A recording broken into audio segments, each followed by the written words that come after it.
तर नमस्कार मित्रांनो, स्वागत आहे तुमचं हवामान अपडेट्स या यूट्यूब चॅनलवर।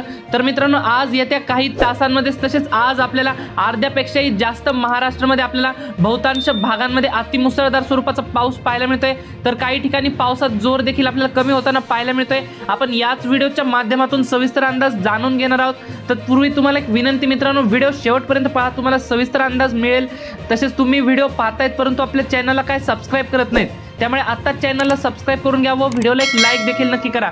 तसेच तुम्ही हा व्हिडिओ कोणत्या लोकेशनवरून पाहताय, तसेच तुमच्या भागामध्ये पाऊस झाला की नाही झाला, तसेच वातावरण कसे ते देखील आम्हाला कमेंट करून नक्की कळवा, म्हणजे आपण येणाऱ्या व्हिडिओमध्ये त्या भागाचा देखील आढावा घेऊन येत असतो। मित्रांनो, तुम्ही जर चॅनलला सबस्क्राइब केलं असेल तरच तुमची कमेंट आमच्यापर्यंत पोहोचत असते, त्यामुळे सबस्क्राइब करणं खूप गरजेचं आहे। तर मित्रांनो, आज जसं की तुम्ही बघू शकताय दुपारनंतर तसेच आज दिवसभरामध्ये कोणकोणत्या भागात पाऊस होणार आहे, आपण मराठवाड्यापासून सुरुवात करूया। जसं की तुम्ही स्क्रीनवर बघू शकताय, बीड, लातूर, धाराशिव, छत्रपती संभाजीनगर, नांदेड, परभणी, हिंगोली, जालना या संपूर्ण मराठवाड्यातील 8ही जिल्ह्यांमध्ये आपल्याला भाग बदलत आपल्याला जोरदार स्वरूपाच्या पावसाची शक्यता ही पाहायला मिळते। दुपारनंतर गेवराई, बीड, माजलगाव, केज, परळी, भूम, परंडा, वाशी, कळंब, धाराशिव, तुळजापूर या संपूर्ण तालुक्यांमध्ये आपल्याला मध्यम ते जोरदार स्वरूपाच्या पावसाची शक्यता पाहायला मिळते। तर परभणी, जिंतूर, जालना, छत्रपती संभाजीनगर, हिंगोली या जिल्ह्यांमध्ये आपल्याला मध्यम ते जोरदार स्वरूपाच्या पावसाची शक्यता पाहायला मिळते।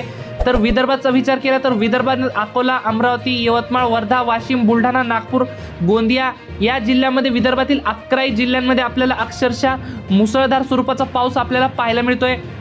एकंदरीत मराठवाड्यामध्ये व विदर्भामध्ये या ठिकाणी भाग बदलत मुसळधार स्वरूपाच्या पावसाची शक्यता पाहायला मिळते।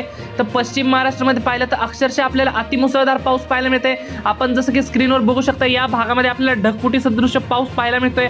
सोलापूर, पंढरपूर, पुणे या संपूर्ण पश्चिम महाराष्ट्रातील जिल्ह्यांमध्ये आपल्याला अक्षरशः रेड अलर्ट पाहायला मिळते, ढगफुटी पाऊस आपल्याला पाहायला मिळतोय। आपण जसं की बघू शकता स्क्रीनवरती जेजुरी, पुणे, दौंड, बारामती, सातारा, वडूज, विटा, कराड या संपूर्ण भागामध्ये आपल्याला येलो अलर्ट तर काही ठिकाणी रेड अलर्ट देखील आपल्याला पाहायला मिळते, म्हणजेच या ठिकाणी अतिवृष्टी होणार आहे मित्रांनो संपूर्ण आपल्याला पाहायला मिळते। जसं की स्क्रीनवर तर मध्य महाराष्ट्रामध्ये ढगफुटी पाऊस पाहायला मिळते। तर कोकणपट्टीचा विचार केला तर कोकणपट्टीमध्ये रत्नागिरी, रायगड, सिंधुदुर्ग, कल्याण, डोंबिवली, ठाणे, पालघर, कल्याण, डोंबिवली या भागामध्ये आपल्याला अक्षरशः रेड अलर्ट दिलेला आहे। आपण जसं की बघू शकताय या ठिकाणी पावसाची संततधार पाहायला मिळते। तर नाशिक, नंदुरबार, धुळे, जळगाव या भागामध्ये देखील आपल्याला मध्यम ते जोरदार स्वरूपाचा पाऊस पाहायला मिळते। एकंदरीत संपूर्ण राज्याचा विचार केला तर पश्चिम महाराष्ट्र असो, विदर्भ असो, तसेच मराठवाडा असो, खानदेश या भागामध्ये आपल्याला अक्षरशः ढगफुटी पाऊस पाहायला मिळतोय। तर मराठवाडा व विदर्भामध्ये आपल्याला मध्यम ते जोरदार पाऊस आपल्याला पाहायला मिळते। तर मित्रांनो, ही होती हवामानाबद्दल छोटीशी माहिती आवडल्यास आपल्या चॅनलला सबस्क्राइब नक्की करा। धन्यवाद। तर भेटूयात पुढच्या व्हिडिओमध्ये।